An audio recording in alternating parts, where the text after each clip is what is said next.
Good morning. Welcome back to crane creations, me information and entertainment YouTube channel.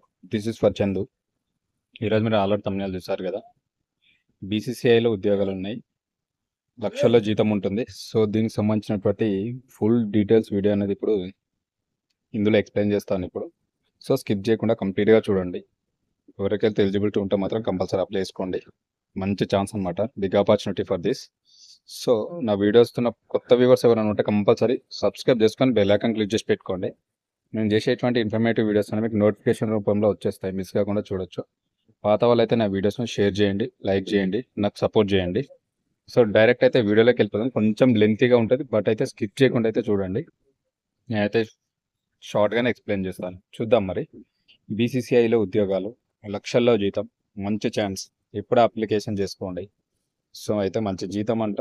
BCCI తెలుసు కదా, cricket ఉంటుంది కదా BCCI, అదనమాట.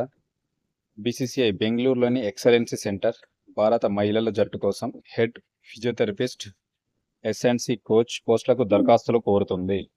So మనకి ఇక్కడ బీసీసీఐ ఉంది బెంగళూరులోని ఎక్సలెన్సీ సెంటర్లో భారత మహిళల జట్టు కోసం హెడ్ ఫిజియోథెరపిస్ట్ అండ్ ఎస్సి అంటే ఎస్ఎన్సి కోచ్ పోస్టులకు అయితే వీళ్ళు దరఖాస్తులు అయితే కోరుతున్నారు.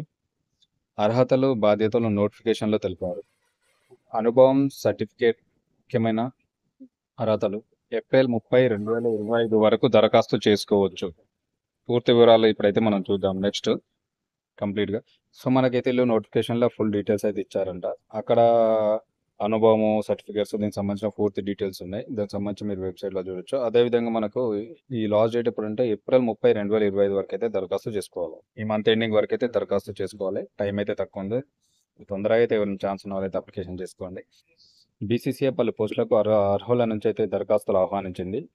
బెంగళూరులోని సెంటర్ ఆఫ్ ఎక్సలెన్సీతో పాటు ఇండియన్ ఉమెన్స్ టీంతో కలిసి పనిచేసేందుకు హెడ్ ఫిజియోథెరపిస్ట్, అలాగే SNC coach, strength and conditioning coach అనమాట. ఎస్ఎన్సి అంటే స్ట్రెంత్ అండ్ కండిషనింగ్ కోచ్. ఈ రెండు పోస్టుల కోసం అయితే బీసీసీఐ దరఖాస్తులు అయితే ఆహ్వానిస్తుంది. ఏప్రిల్ 16న విడుదల చేసిన నోటిఫికేషన్ ప్రకారం ఏప్రిల్ 16కి అయితే మనకు రిలీజ్ అయిపోయింది నోటిఫికేషన్. రెండు పోస్టులు అనమాట. ఒకటి ఏమో ఫిజియోథెరపిస్ట్, హెడ్ ఫిజియోథెరపిస్ట్ ఒకటి, అలాగే ఎస్ఎన్సి అంటే స్ట్రెంత్ అండ్ కండిషనింగ్ కోచ్. ఈ రెండు పోస్టులకు అయితే దరఖాస్తులు ఆహ్వానిస్తున్నారు. ఏప్రిల్ 16 ఆల్రెడీ నోటిఫికేషన్ రిలీజ్ అయింది. బెంగళూరులోనే దరఖాస్తులను ఆహ్వానిస్తున్నారు మనకు.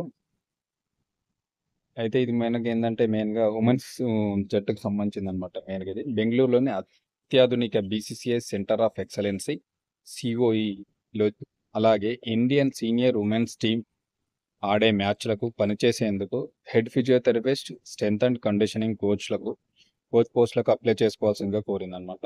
ఉమెన్స్ టీంకి అయితే వీళ్ళు head physiotherapist and strength and conditioning coach, ఈ రెండు పోస్టులకు అయితే అప్లికేషన్ చేసుకోవాల్సిందిగా కోరింది. ఈ పోస్టులకు sports and science and medicine SSM టీంతో లింక్ అయి ఉంటాయి. ఈ పోస్టులు మనకి ఏంటంటే sports and science and medicine SSM టీంతో అయితే లింక్ అయి ఉంటాయి, అక్కడ గుర్తుపెట్టుకోండి. నెక్స్ట్ మనం చూస్తే మరి హెడ్ ఫిజియోథెరపిస్ట్ పోస్టులకు అర్హతలు ఏమేమి ఉండాలి అంటే, అప్లికేషన్ చేయాలంటే ఏమేమి ఉండాలంటే, బాధ్యతలు ఏంటి, మ్యాచ్ డే ఫిజియోథెరపీ సేవలు, రోజువారీ గాయాల నిర్వహణ, గాయాలను నిర్వహణ ప్రణాళికలను రూపొందించాలి. మెయిన్గా ఇలా వర్క్ ఉంటుంది కదా ఫిజియోథెరపిస్ట్ వర్క్ ఏమంటే రోజువారీ గాయాలు, వాళ్ళకి ఏమైనా దెబ్బలు తగ్గినవి చూసుకోవాలి. ఒకటి గాయాలను నిర్ధారించాలి, నిర్వహణ ప్రణాళికలు రూపొందించాలి, ఎట్లా మానిపోవడానికి. ఆటగాళ్లతో 1-on-1 చికిత్సా సెషన్లు నిర్వహించాలి. అంటే మామూలుగా జరిగినప్పుడు ఎలాంటి ప్రథమ చికిత్సలు లైక్ ఉంటాయి కదా, అలాంటి ఇవి కూడా నేర్పించడం ఫిజియోథెరపిస్ట్ యొక్క వర్క్ అనమాట. అత్యుత్తమ ఆటగాళ్ల సంరక్షణ కోసం వైద్య నిపుణులతో సహకరించాలి. అత్యుత్తమ అంటే మంచి ప్లేయర్స్ ఉంటారు కదా, వాళ్ళకు వైద్య నిపుణులతోటి సహకరించాలన్నమాట. సంరక్షణ కోసం ఆటగాళ్ళని ఎప్పటికప్పుడు కాపాడుతూ ఉండాలి. గాయాల బారి నుండి దెబ్బలు తగులుతూ ఉంటాయి క్రికెట్ ఆడితే కాబట్టి. సో వాళ్ళను సంరక్షణ కోసం వైద్య నిపుణులతో అప్పుడప్పుడు సహకరించాలి. గాయాల నివారణ కార్యక్రమాలు అందించడానికి head sports and science and medicine SA నిపుణులతో కలిసి పనిచేయాల్సి ఉంటుంది. సో వారితో అయితే వీళ్ళు కలిసి పనిచేయాల్సి ఉంటుంది. టీం ప్లేయర్ల కోసం అయితే కంపల్సరీ. అథ్లెట్స్ శిక్షణ పని భారాన్ని పర్యవేక్షించాలి, సమీక్షించాలి. వాళ్ళ యొక్క శిక్షణ ఏ విధంగా జరుగుతుంది, మరి దెబ్బలు తాకుతున్నాయా, ఎట్లా ఆడాలి, ఎక్కడైనా దెబ్బలు తాకితే మరి ఎలా చూసుకోవాలనే దాని మీద కూడా వీళ్ళు ఎప్పటికప్పుడు సంరక్షించుకుంటూ ఉండాలి. గాయాల నివారణను అభివృద్ధి చేయాలి. ఎస్ఎస్ఎం బృందం పరిశోధన అభివృద్ధి కార్యక్రమాలకు సహకరించాలి. ఎస్ఎస్ఎం బృందం ఉంటుంది సైన్స్ అండ్ మెడిసిన్ అని. వాళ్ళకి సంబంధించిన కార్యక్రమాలకు ఎప్పటికప్పుడు సహకరించాలి. ఎందుకంటే వాళ్ళు కొన్ని తీసుకుంటా ఉంటారు కాబట్టి ప్లేయర్లకు సంరక్షణ కోసం. సో, వాళ్ళతో సహకరించాలి. స్పోర్ట్స్ లేదా musculoskeletal physiotherapy, sports and exercise medicine, sports రిహాబిలిటేషన్‌లో ప్రత్యేకత కలిగిన పోస్ట్ గ్రాడ్యుయేట్‌లు అర్హులు. సో, మనకి ఇంకోటేంటంటే స్పోర్ట్స్ లేదా మస్కులేటర్ musculoskeletal physiotherapy, sports and exercise medicine, sports రిహాబిలిటేషన్‌లో ప్రత్యేకత పోస్ట్ గ్రాడ్యుయేషన్ కలిగిన వారైతే అర్హులు. ఇదొక్కటి గుర్తుపెట్టుకోండి. వాళ్ళకి మెయిన్‌గా ఉంటది. అదేవిధంగా ఫిజియోథెరపీ సేవల్లో కనీసం 10 సంవత్సరాల అనుభవం ఉండాలి. ఫిజియోథెరపిస్ట్ ఉంది కదా! దానికి సంబంధించి అయితే ఆ వర్క్‌లో 10 సంవత్సరాల అనుభవం ఉన్న వాళ్ళకైతే మంచి ప్రిఫరెన్స్ ఉంటది. కంపల్సరీ ఉండాలని చెప్తున్నారు. ఉన్నత స్థాయి అథ్లెట్స్ జట్లతో పనిచేసిన అనుభవం ఉండాలి. అంటే ఇదివరకు ఇలాంటి క్రికెట్ మ్యాచ్ జట్లతోటి పనిచేసినటువంటి అనుభవం కూడా ఉండాలి. ఉన్నత స్థాయి అథ్లెట్స్ ఉంటారు కదా! వాళ్ళతోటి పనిచేసిన అనుభవం ఉండాలి. మస్కులోస్కెలెటల్ క్రీడా గాయాల నిర్వహణలో విస్తృతమైన అనుభవం ఉండాలి. సో, వీళ్ళకి జట్టుకు సంబంధించి ఇదివరకు అయితే పనిచేసి ఉండాలి. వాళ్ళకేమన్నా దెబ్బలు తగిలినప్పుడు, గాయాలు తగిలినప్పుడు వాటికి తొందరగా నిర్ధారించడం, వాటి నిర్వహణలో చురుగ్గా పనిచేయడం అసొంటి ఎక్స్‌పీరియన్స్ అనుభవం అయితే కంపల్సరీ కావాలని చెప్తున్నారు ఇక్కడ.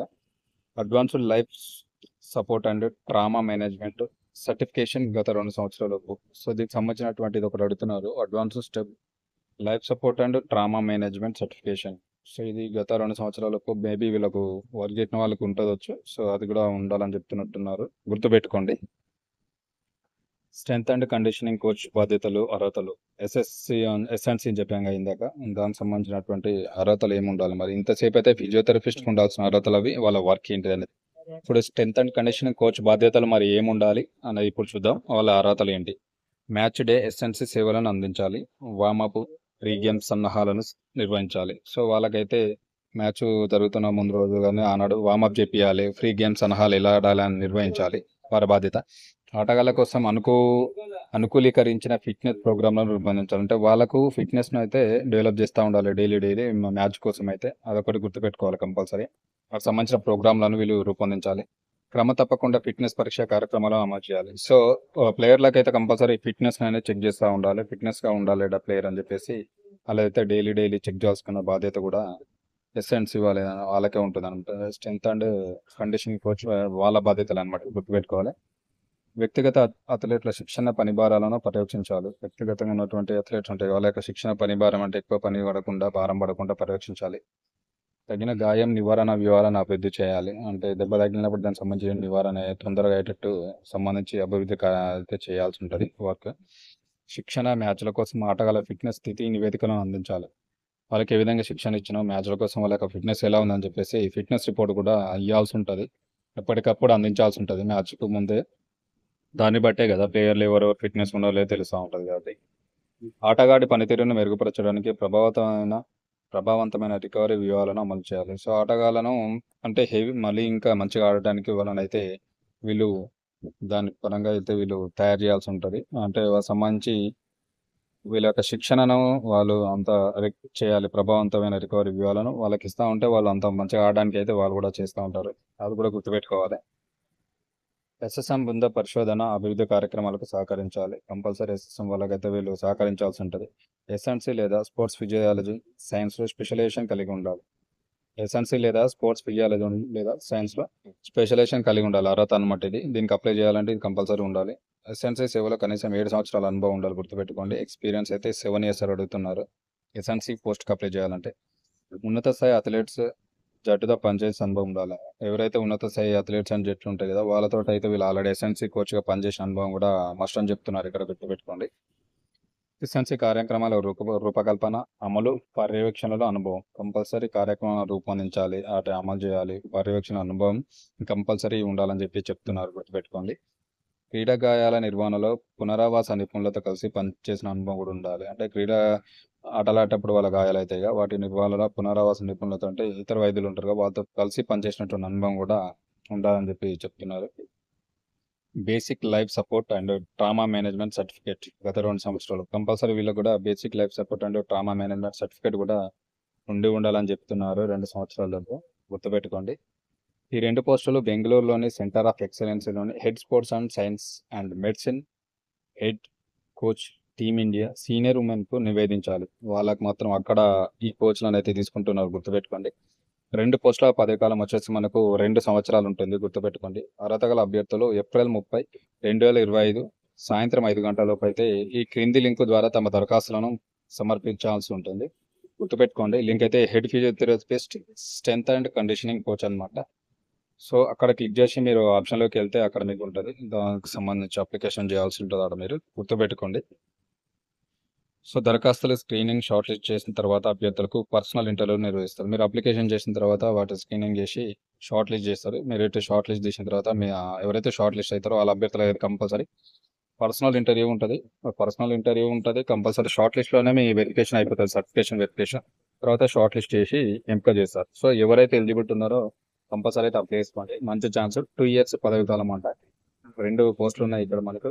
స్ట్రెంత్ అండ్ కండిషనింగ్ కోచ్ ఒకటి ఉంది, ఫిజియోథెరపిస్ట్ 2 పోస్టులు అయితే ఉన్నాయి.